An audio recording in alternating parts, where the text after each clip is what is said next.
Bring Back Rock.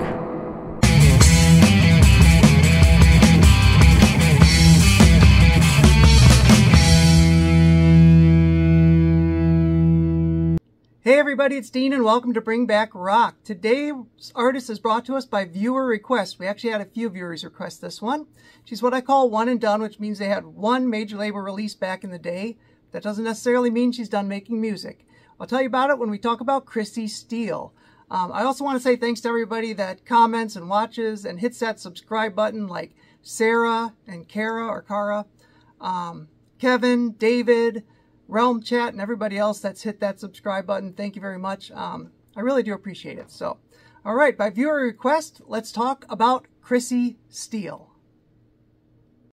Chrissy Steele is a Canadian vocalist who fronted a number of bands and appeared on the nationally televised Canadian TV show Rock Wars. Her reputation and talent garnered the attention and a phone call from Brian McLeod in 1989. Now, Brian was a guitarist for the band The Headpins, a popular Canadian rock band that should have got more recognition south of the border in the U.S., but didn't.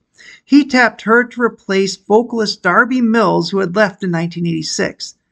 They briefly played as the Headpins and were writing an album, shopping it to record labels, eventually garnering interest from Chrysalis Records.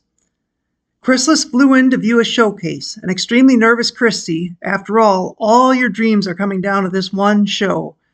She's very nervous and her manager fed her a couple shots to calm her nerves. She says she went out and kicked as much ass as she possibly could, naming this as one of her most memorable shows.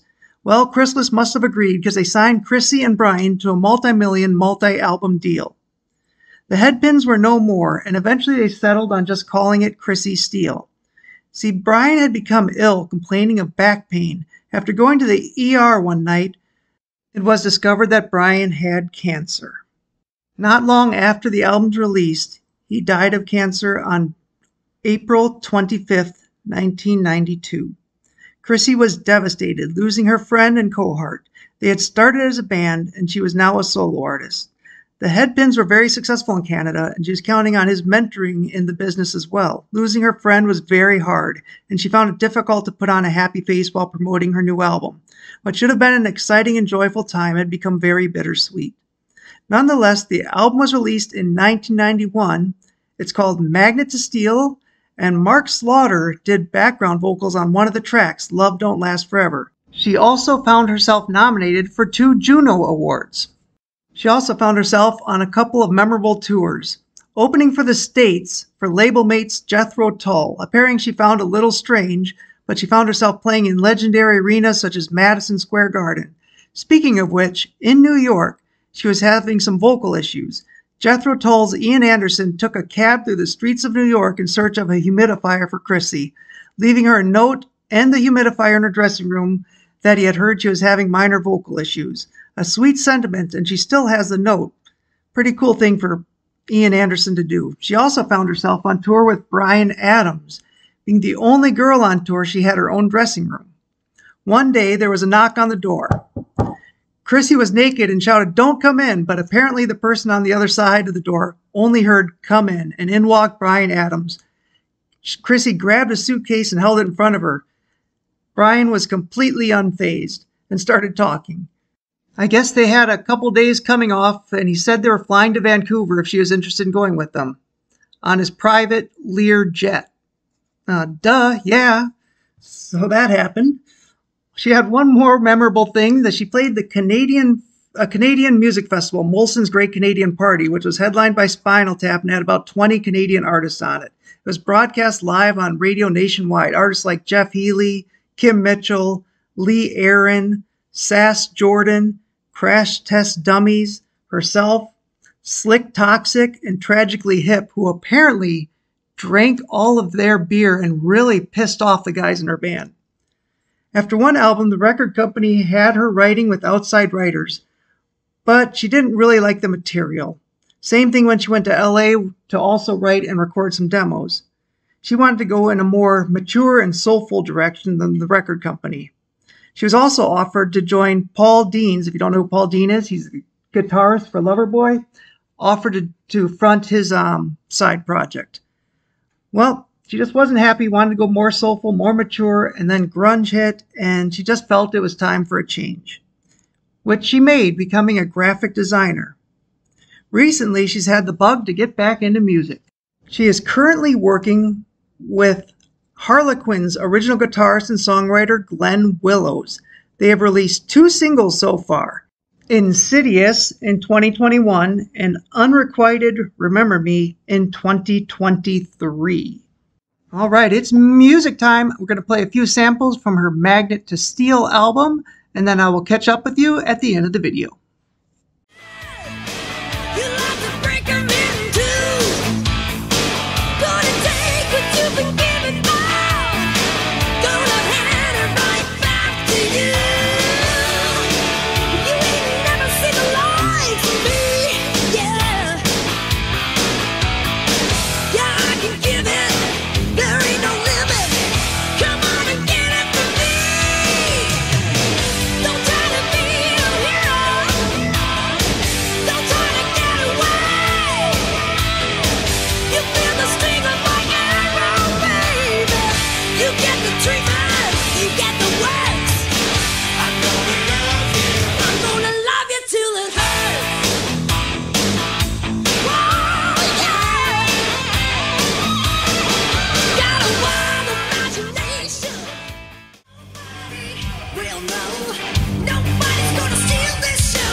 All right, so that was a little bit about Chrissy Steele. Where can you find her? You can buy the CDs in the secondary market. They're getting to that $15 to $25 range, so not super expensive, but they're creeping up. She is also available on the streaming services, her album Magnet to Steel, as well as the 2 singles. She's also pretty active on social media, so check her out.